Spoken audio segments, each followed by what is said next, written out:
Crise politique centrafricaine, plusieurs délégations devant prendre part aux négociations de Libreville sont déjà dans la capitale gabonaise.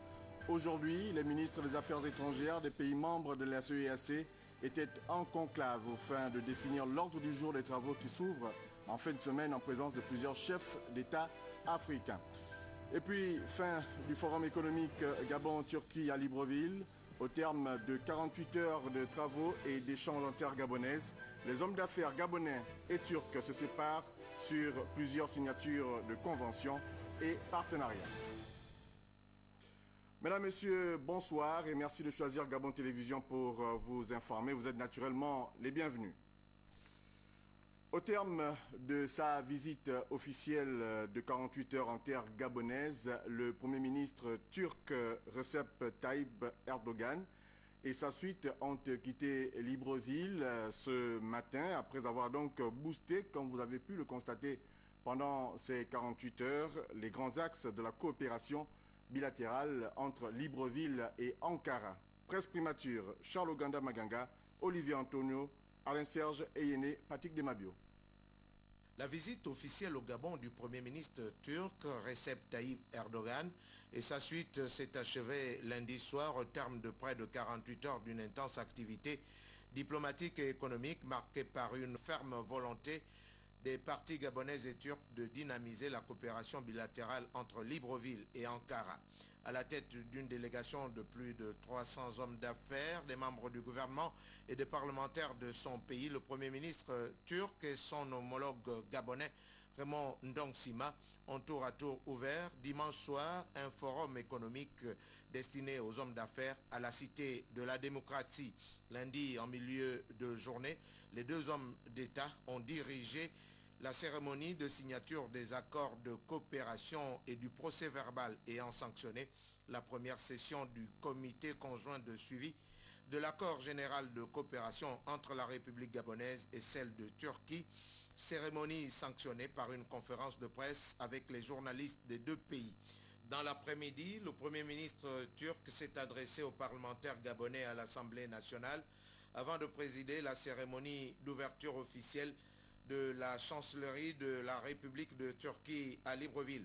C'est donc satisfait des étapes franchies dans la mise en œuvre des différents axes de cette coopération et d'avoir boosté et franchi un nouveau palier que le Premier ministre turc qui s'est personnellement engagé dans la concrétisation des différents chantiers initiés par le président de la République Ali Bongo Ondimba, avec qui il a eu un tête-à-tête dans la matinée, et sa suite ont quitté Libreville ce mardi matin à destination de Niamey au Niger. Il faut dire que le départ du Premier ministre turc marque également la fin du forum économique Gabon-Turquie à la Cité de la démocratie. Plusieurs activités ont marqué donc cette importante rencontre. Visite des stands, plusieurs communications, mais également plusieurs signatures de conventions ont été donc au rendez-vous. Rodrigue Tessamouanga et Félix Moudibangoy pour le point.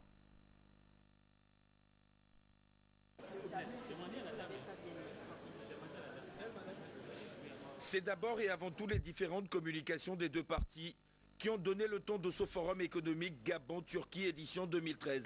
Cette troisième édition montre la volonté de nos deux chefs d'État, donc son Excellence Ali Bongo Ondimba et son homologue de Turquie, de renforcer véritablement cette coopération et surtout de l'orienter dans le cadre de partenariats gagnant-gagnant. C'est de pouvoir pousser à des partenariats entre entreprises conjointes, entre Turcs et Gabonais, pour que nous puissions effectivement mettre en commun nos expertises. Nous Gabonais parce qu'on connaît l'environnement de notre pays, les Turcs parce qu'ils ont une expertise. Le domaine de la formation. La coopération turco-gabonaise s'est voulue pragmatique. À la faveur de cette signature de convention entre Mosaïd, le groupe turc des hommes d'affaires et industriels indépendants, et la Chambre de commerce du Gabon.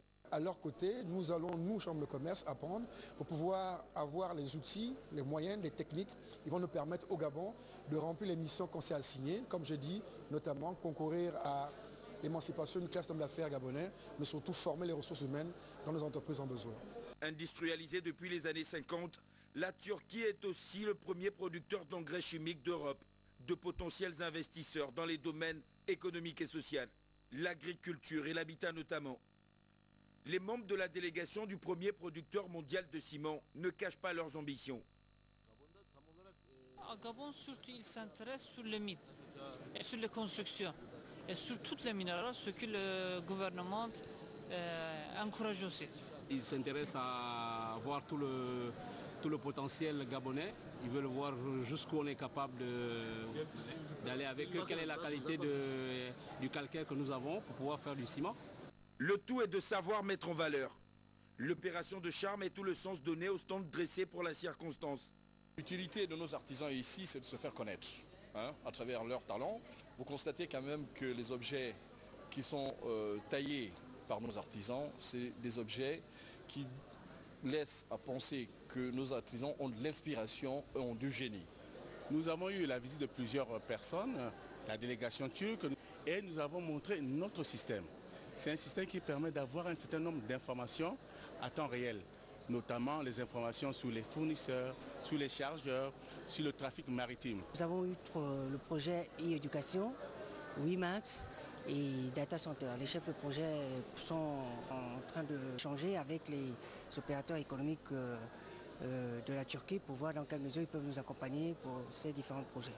Nous avons en fait montré les produits et les outils qu'on met à disposition des opérateurs économiques au niveau de la Chambre de commerce, quelques petites informations pour les susciter à venir adhérer à la Chambre de commerce. Ici, il s'agissait de prospecter les marchés, comparer les prix, trouver les produits concurrentiels et les opportunités d'export. Pour la promotion des investissements et des exportations, mission accomplie. Important à signaler, après l'intense activité d'hier, le Premier ministre turc était l'hôte du couple présidentiel en soirée à l'occasion d'un dîner offert à la présidence de la République. Les temps forts de la cérémonie avec Armand Moupende, Bartel Boas, Anissé Samaboubou et bienvenue Minko.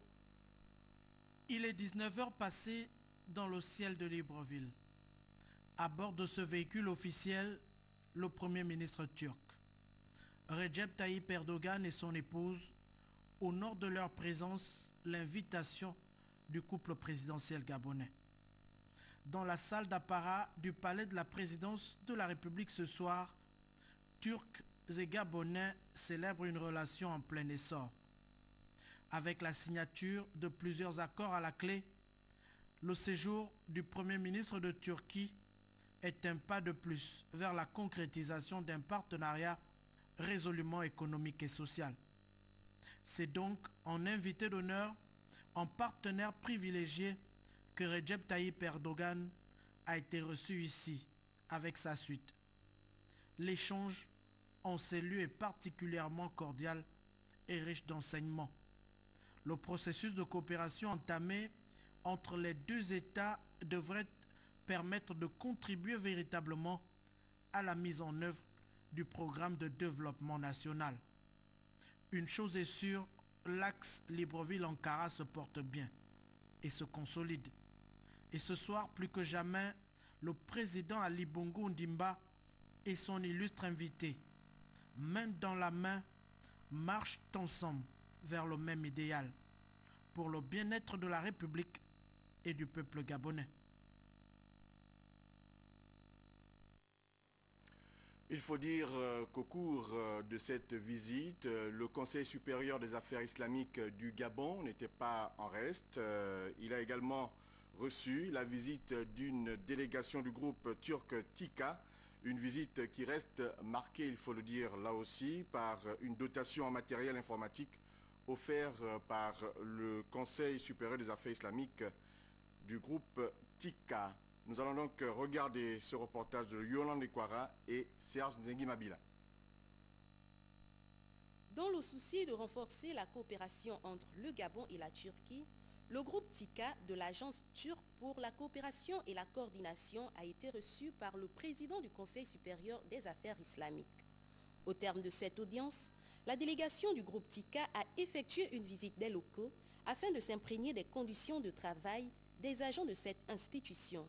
Une visite bien accueillie par les responsables. En ce jour, ils sont venus, comme vous le savez, dans une délégation officielle.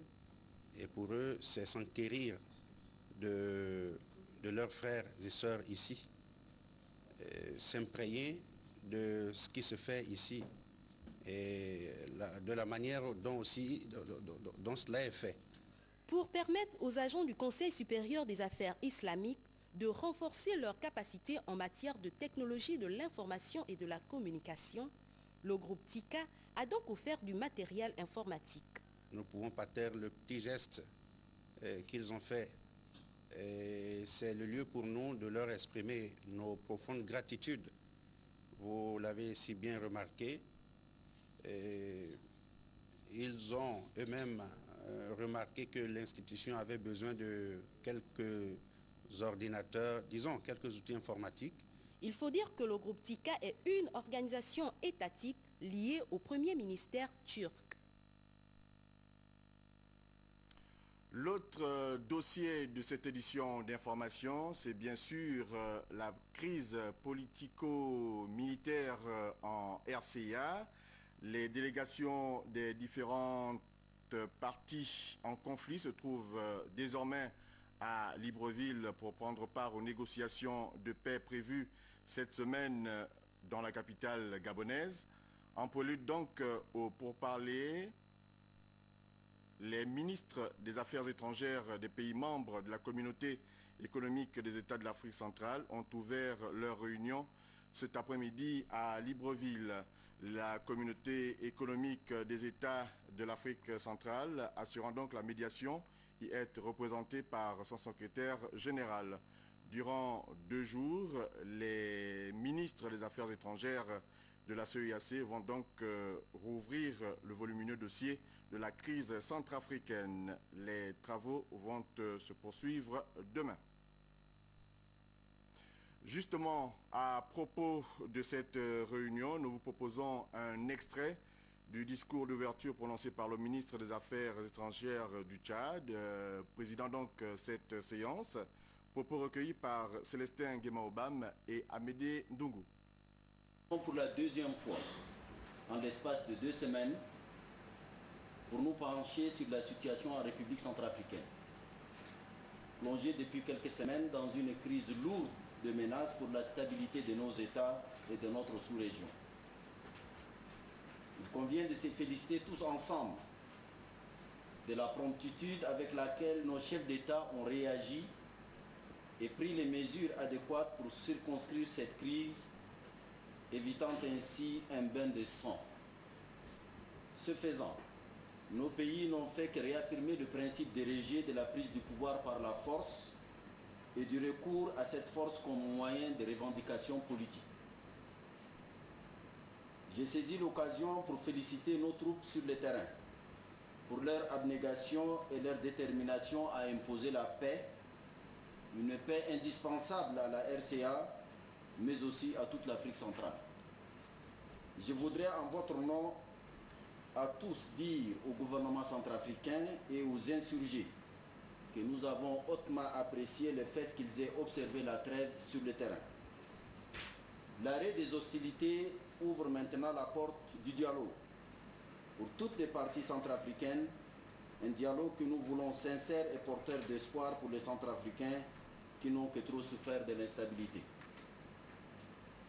Madame, Monsieur le ministre, nous aurons au cours de la présente rencontre à faire une évaluation précise de la situation politique et militaire, à la lumière des rapports qui vont nous être faits par le secrétariat général de la CAC. Nous suivrons aussi avec beaucoup d'intérêt le point de vue du gouvernement centrafricain sur cette crise ainsi que les appréciations des différentes délégations. Toutes les contributions sont les bienvenues pour permettre à la République centrafricaine de sortir de la crise sans grand dommage. En nous penchant au chevet de la RCA, nous cherchons aussi à préserver la paix et la stabilité dans nos pays respectifs et dans toute notre sous-région. Notre rencontre sera suivie demain de celle du comité de suivi de l'accord de paix global de Libreville et enfin du sommet extraordinaire des chefs d'État. Cette mobilisation traduit notre détermination commune à trouver une solution politique à la crise.